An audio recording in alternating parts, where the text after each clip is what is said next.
I had a really powerful conversation with a podcaster and a YouTuber the other day, and they said, my show isn't growing. What is the advice you would give me? And I gave this person advice, and then they said, okay, I'll think about that. Then they asked Evan Carmichael, and he gave the same advice. We're going to talk about that today. Podcast Growth Nation. Today, for episode number 181, 2 big reasons your podcast isn't growing. So most likely, if you're a podcaster, you want to grow your show. You want to interview cool people, you want to help people, you want to make money, whatever, right? Whatever it is. But for most of us, that is going to require some level of growth. And that is the most common question I get. How do I grow my show? How do I reach more people? How do I get more listens? How do I get more listeners? All that stuff. And it was really, really interesting. So I went to a mastermind in Toronto last week, hosted by Evan Carmichael. If you've been listening for a while, this is the one that I keynoted a year and a half ago, maybe? Yeah, I think it was like a year and a half ago. So I know Evan at this point, and I know some of the people in the room, and I was one of our clients plus ones. So you can bring a guest. He brought me. I got to learn a ton. It was awesome. It was really, really, really cool. And it's interesting because people know I work with this client, and this client is one of maybe the biggest YouTube channel there in the mastermind. So I have a lot of credibility, which is nice because people ask me a lot of questions. And when there was this younger kid who was probably in his 20s, and he said, well, I have a YouTube channel, and it's my podcast, and this is what I'm doing, and it just doesn't seem to grow. And I said, you got to start doing solo episodes. And you got to start doing solo episodes, and you have to reverse engineer the problems that your audience has, and you have to get really, really good at marketing your titles. And he said, yeah, but how do you grow the podcast? And I said, that's what I'm saying. That's the way to do it. You have to make sure the titles are really good, and you have to understand, and this is the point, and this is one of the 2 reasons. It's so easy to get guests now that the guests you're able to get on are not going to help you grow your show. It's not like it used to be. And I know I talk about this all the time, but I really hope it lands differently today. It's not like it used to be where, again, I started in 2017, 2018, started doing this full time, and it was very broke trying to figure out how to do it. Pre-pandemic, podcasting was different. It wasn't as easy as it is to get guests. It's not that hard to get guests anymore. There's enough platforms with enough people that want to be guests because they've been told being a guest is a great way to grow your business. Just like you've been told having guests is a great way to grow your podcast. And it is, with the caveat, you have to have notable guests on. So I think one of the reasons I push so much for people to do solo episodes is because I've worked with so many people who never go through the process of actually trying to get higher and higher and higher level guests. Again, I love Podmatch. I love Matchmaker. If I know you, I most likely met you through there. But that is not going to be the key to you getting more listens in the long run, because if you have to pay to get on shows, your audience probably isn't that big. Just think about it that way, right? Just think about it that way. If I'm writing a song and I'm a big artist, I don't have to pay to get another big artist on my song, most likely. They want to come on because they know the opportunity is there. I think of it that way. But if you're a small artist, you're not really going to be able to get access to larger audiences, larger artists, unless you play the game, unless you work your way up, unless you network. And I just think that's one of the missing pieces now in podcasting is everything is virtual, which is great. But a lot of the meaningful connections that I've been able to build have been in person. In retrospect, I didn't expect that to be the case. But we were doing a lot of traveling in 2018 and 2019 and giving speeches and attending events and masterminds and all that stuff. There was just a lot more travel. Now, I was doing this full time. I had a lot more time. I had no money to do anything with, but I did have credit cards, I guess, so that's a piece of it. But so this is the big 2 reasons. One, you're not talking about content that's actually trending. So for whatever it's worth, so many people have gone into the political realm, and it makes sense because it is very, very timely. It's always top. It's top of the news. It's always trending. So these people are what I consider trend hoppers. They just go to wherever the trend is. But if you're talking about current events, you're probably going to get a boost. A good example of this, one of our clients did a couple episodes on Caitlin Clark when Caitlin Clark was really big for the first time. For those who don't know, I don't know a ton about Caitlin Clark, but she is probably the most famous women's basketball player in the world, I would say, at this point. And the episode launched right around the time she was getting big, and that episode did really well. It got really good traction. So that's an example of current events. I think this is why a lot of people are just going the political route, right? But if you think of, I don't know, I was thinking of getting a projector. Tara and I are moving soon, and I was thinking of getting a projector from my studio to make it like a little theater. I looked at a video that was the top 20 projectors of 2025. That is relevant to the year, right? That is current events to a degree. But if you're doing a business podcast, you can talk about how AI is changing business. But you can't only talk about that all the time, because that is no longer current events, and then there's a lot that goes into it. So one, you're not talking about current events, and you're not talking about anything relevant. Two, you're not having people that are relevant to your audience on. Those are the big two. And you might say, well, Kev, that's obvious. Then why aren't more people doing it? That's the question I would pose. In retrospect, how many times can I say that in one episode? One of the reasons we grew so fast is because we had big guests on pretty quick.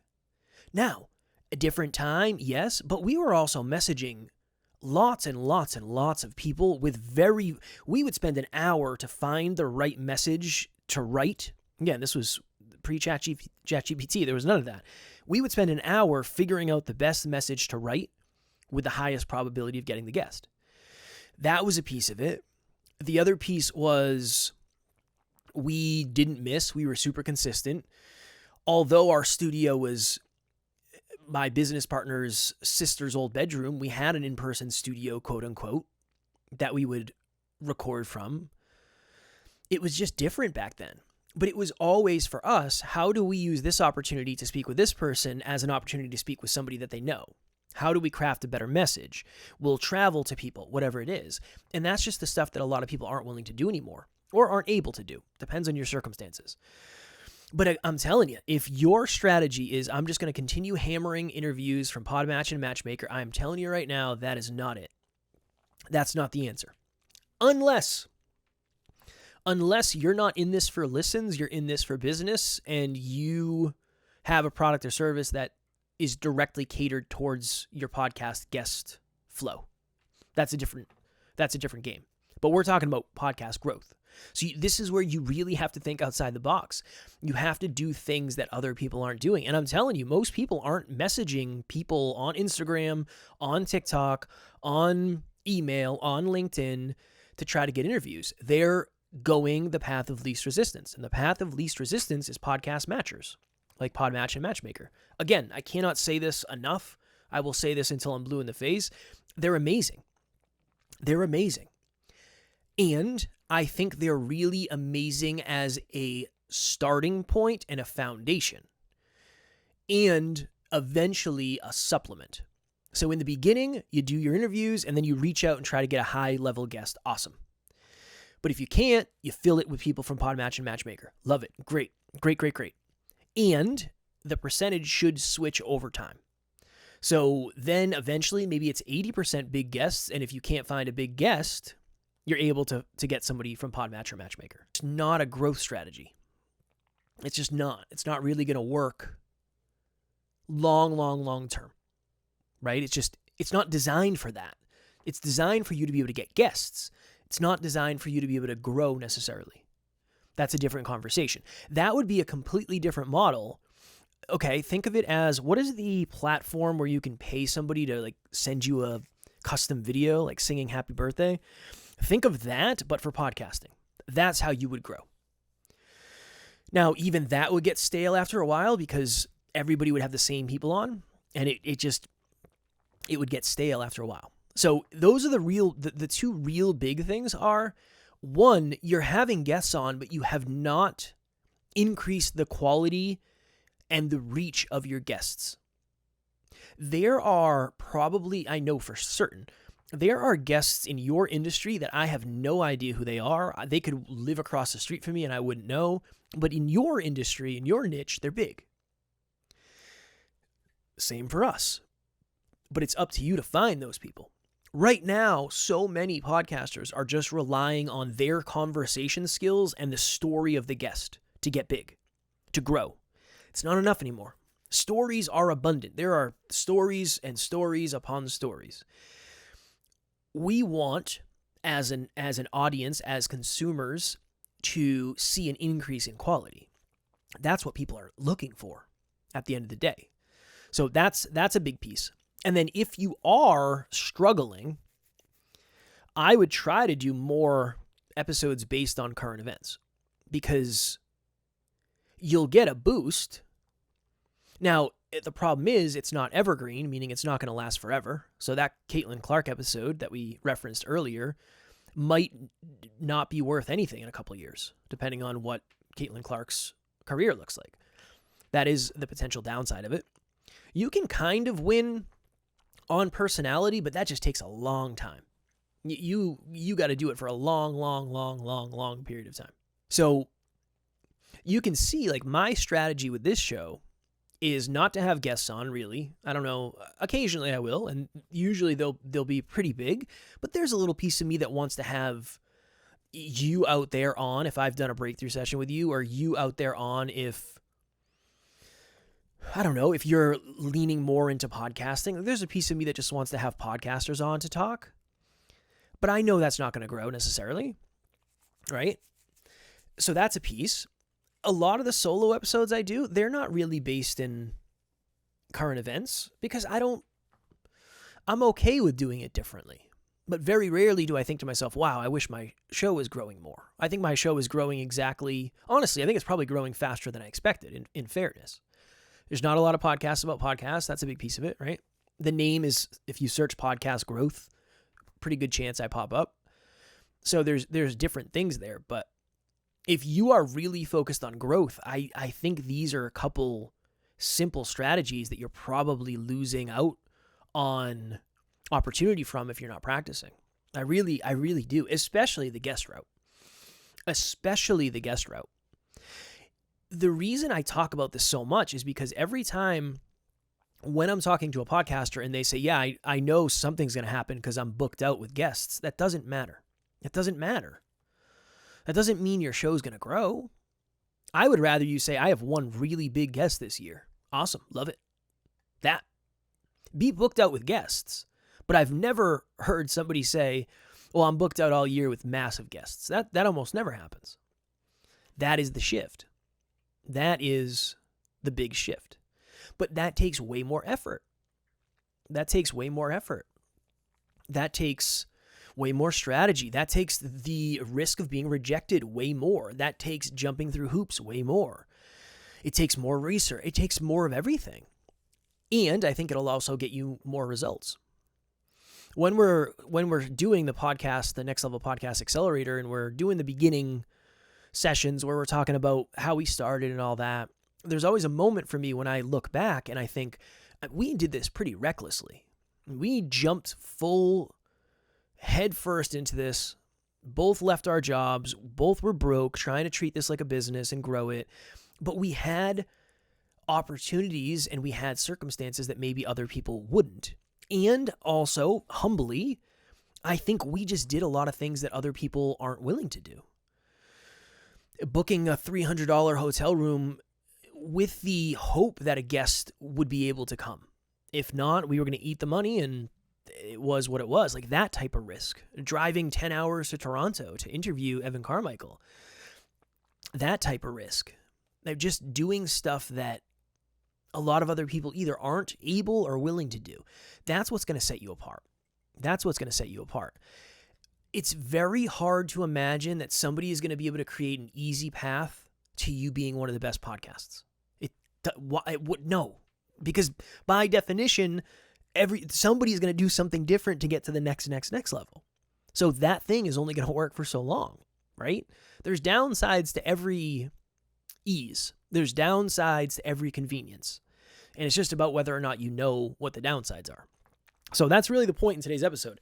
Now, to wrap it all up, the gentleman at the mastermind asked me, and I gave him my advice. And I said, you got to understand, like, most of the guests you're having on, nobody knows. So you went from not being able to get guests to get guests. Awesome. That's amazing. You have guests on. But we have to focus on a higher quality, because what's worse than listening to a podcast where you don't know who either of the people are? You're probably not going to get much traction that way, right? He asked the same question to Evan, and Evan came over and said the same thing. He said, well, nobody knows who the guests are, so you have to work on getting higher quality guests, and you got to do relevant things that are relevant right now to your niche.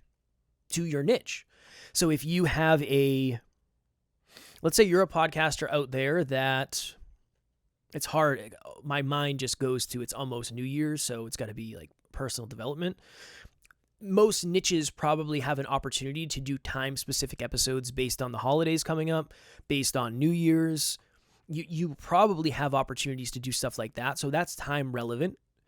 It's not evergreen. It's not going to last forever, because most people aren't going to listen to an episode that says the top 3 things you need to focus on in 2025 in December of 2025. It makes sense, right? But that's a different conversation. That's a different strategy. That's a different perspective. Right now, we're focused on just getting more listens. So 2 big reasons. 1, the guests are not elevating, and you think the quantity of guests outweighs the quality of guests. That's one piece. And then second piece, you're not using things within your industry right now that are going to help you grow. A really good example of this. There was the Barstool golf tournament, and I didn't watch the whole thing. I don't have 12 hours to put into that, but I watched a little bit of the last episode because I was curious to what it was, and it was really cool. I mean, the production quality, and it was cool. It's ahead of its time for sure. But all the golf channels on YouTube, all of them were doing content based on that. Why? Because that's what people are searching for. That's exactly what people are searching for. This all goes back to you having the responsibility of understanding what your audience is searching for. Because if you can figure that out and then you do content on that, that's where things go. And that's where things grow. That's part 1. And then part 2, if you have bigger guests on and you continue to elevate that, that's how people get to where they're at. They are very strategic behind the scenes, but that's a skill. That's a skill. Maybe at some point we'll do an episode on that, like how to get higher level guests. I think that would be probably pretty valuable because I talk about it so often. So those are the big ones. Those are the big ones. And my challenge for you is take a chance and reach out to somebody that you normally wouldn't reach out to. You never know, but they have to be big in your space. I think that's a really important piece of it. There's authors that I love that would not get us any traction if we had them on the show. It doesn't matter. Nobody knows who they are, but I love them. So it might scratch the itch of curiosity, but curiosity doesn't always lead to growth, in my opinion. All right, cool. All right, if you're looking for other strategies to grow the podcast, to scale the podcast, to make money with the podcast, whatever it is, I'll have my link below for a free 30-minute podcast breakthrough session. We can jam on all those things. If you're looking for a community of podcasters who are hyper-focused on getting just a little bit better every day, we have a private Facebook group called Podcast Growth Nation. We'll have the link below for that as well. I hope you're finishing your year strong. I hope you are not taking your foot off the gas. I hope you're not just packing it in and saying, oh, we'll get back after it next year. There's still, 2 weeks left in the year? That's at least 2 episodes. If you're doing weekly episodes, don't miss. Stay consistent. Stay the course. And let's finish the year strong, huh? Let's finish the year strong. All right. Until next week, keep on crushing it. Keep on podcasting, and I will talk to you all then.